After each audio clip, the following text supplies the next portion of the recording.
السلام عليكم مدحوينه. وعليكم السلام ورحمة. waad mahadsantahay in aad naga aqbashay waraysigan. waxaan jeclaa bal marka hore inaan ku weydiiyo ciidan Djibouti ah ayaa yimid Muqdisho tagay. maxay ciidamada Djibouti ee yimid ee ku biiray AMISOM ee Muqdisho tagay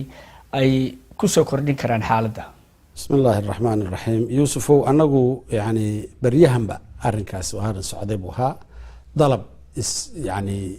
سوتري أو يعني United Nations كو EU دبا أي نويدينيس إنان كبيرنا عيدا عن كدرنا لبيه طبعا كن بالو بهي هي بالنا أورنجري إلا يمكن لليه أو دباهدو أي تحي بيجي هذين رجال غير أمسهم أنا ويتال أنت على ما هي نباني لكن وحي عن يعني عيدا كدري كرنو إن كدرنا يان كتشني عيدا كاسنا وحى نودير أنا نودير إن أن بل تببرك عيدا كالصوماليات إن أن وحكا قلنا عيب كقادنا بريتو لنا لقاقت تاقي كرو ودن كان لقاقت تاقي كرو أو هوشو دا قبساني كرا عيدنا يعني إن هوس وكسو أيو كسو تلما وكسو دسما تاسان آمن سنة هاي عيدا كا ساقال كبقول إننا إما كميشا عن درينو لابا بقول iyo konton waxa ay hawshoodu tahay in ay tababaradii mid walba midkii dhigiisa ahaa ee Soomaaliga ahaa inuu la shaqeeyo inta uu ka kooban yahay yani department uu ka kooban yahay ciidanku iyo sectorba inay labada 150 kaasi group waliba dhigiisii Soomaaliga ahaa inuu la shaqeyn karo oo ay hawshii kolka dambe uga tagi karaan marka waa tababar xoog ciidanka tababar iyo haadiya ciidanku inuu isdifaaci karo hadii la soo weeraro waxaad ka warqabtaa meesha dagaal baa ka jira shabaab nimanka la yiraahdana hanjabaad Djibouti ku socota ay soo jeediyeen maxaad isleedahay waxaan isleeyahay anagu riskiga inaan qaadano waxa ciidan horta halka Djibouti iyagoo jooga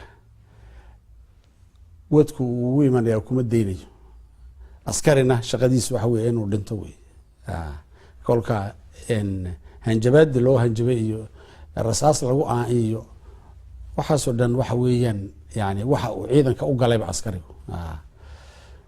wax ma garanaysaa ay joojin kara ciidan ma kolka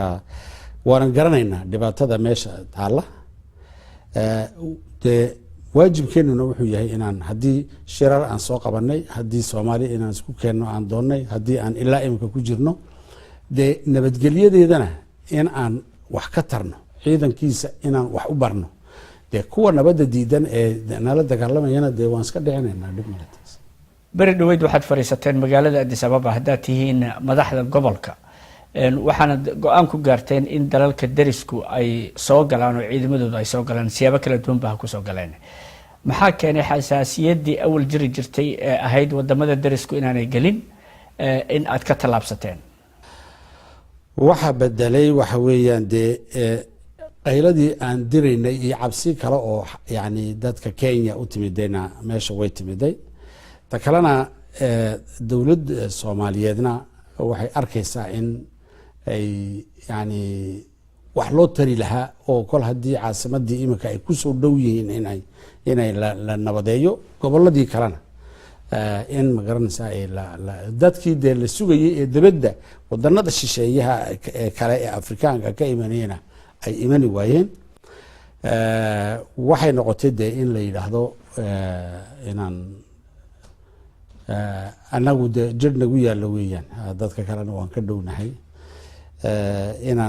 inaan galno oo aan wax ka qabano ama aan ku biirno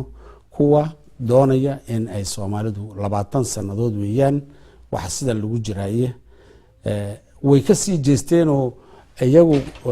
qabowgoogii bay iska galeen oo iska fadhiyeen dadkiina uu hortooda ku dhamaadayna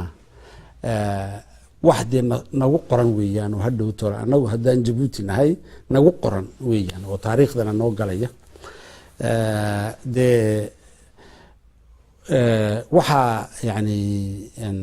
dadka kale aan anagu uga soo degdegaynayna waa intaas